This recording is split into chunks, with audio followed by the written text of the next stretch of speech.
What's up guys, ayan ay samahan nyo na naman ako dito sa bukid, dito sa ating panibagong araw, panibagong vlog na naman. Yan guys, nandito na tayo at papunta na tayo dun sa lambat na tinaan natin kahapon. At hindi na pala natin na ipakita dahil nga paggabi na nung pauwi tayo, at nagpag-isipan ko rin na itaan lang. Kaya hindi na tayo nakapag video nung tinaan natin yung lambat. Kaya ngayon ay titignan natin kung may huli. Sana nga ay may huli para may pang-ulam na naman tayo. Kaya let's go. Kaya nadagdagan naman kasi yung tubig dito sa Pinakanawan. Kaya napag-isipan natin na itaan yung lambat. Kaya ngayon ay atin nang titignan para may pang-ulam na naman. At nandito na nga tayo sa ating lambat guys at titignan na naman natin kung may huli. Ayun, may huli naman.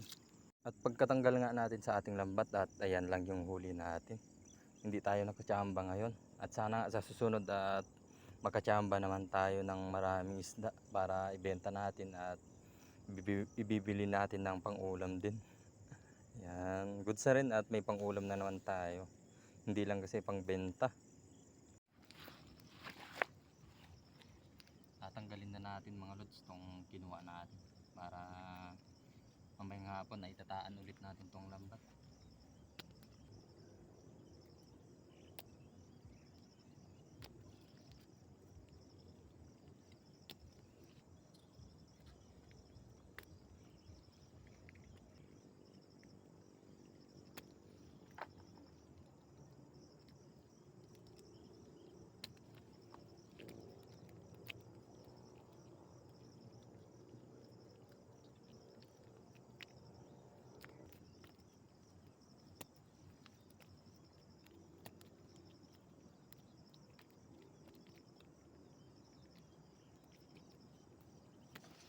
At ayan na nga mga lods at natanggal na rin natin yung huli natin at ito na. Yan. Okay na rin to, marami na rin para sa pang-ulam lang natin. At sana sa susunod ay pati pangbenta na rin para may pambili tayo ng ulam. At ayan na nga at dahil nga tapos na naman tayo dito at pupunta naman tayo dun sa ating mga baka. At tatapusin natin yung pagtataro para makapag-rest naman tayo. Kaya let's go. Nandito na nga tayo sa ating mga baka at habang magtataraw tayo ay kukuha tayo ng pagkain nila. At hindi mo tayo makapagdamo ngayon dahil nga pagtataraw muna yung aatupagin natin ngayon at habang magtataraw naman tayo ay kukuha na tayo ng pagkain nila na yung kumpay ng mais. Kaya ayan ay let's go. Na nga mga lods at samahan nyo na naman ako dito sa ating pagtataraw para mabilis nang matapos. Ayan. Yan nga mga lods at nagpahinga lang tayo konti at idadala naman muna natin yung pagkain ng ating mga baka para makakain muna sila. At yan ay konti na lang yung tatapusin natin dito at malapit na tayong matapos.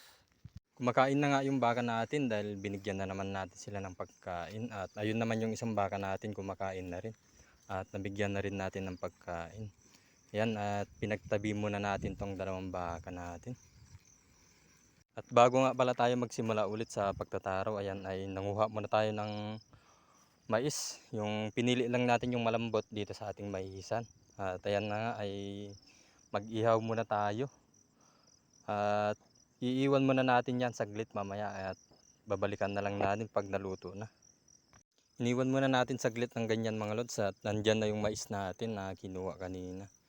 At nilagyan ko pala ng ganyan para maluto yung ilalim niya at saka yung ibabaw niya para mamaya ay kakainin na lang natin. At ayan nga mga lods at natapos na rin tayo dito sa Maisan ni Mianan. Ayan, grabe, alas 9 na tayo natapos dito sa Maisan niya. Ayan, at nagugutom na rin tayo kaya kailangan na natin umuwi ng maaga. Alas 9 pa naman at goods pa sa ating almusal. At maraming salamat na naman sa inyong panonood guys at sa inyong suporta. God bless po sa inyong lahat. Bye bye.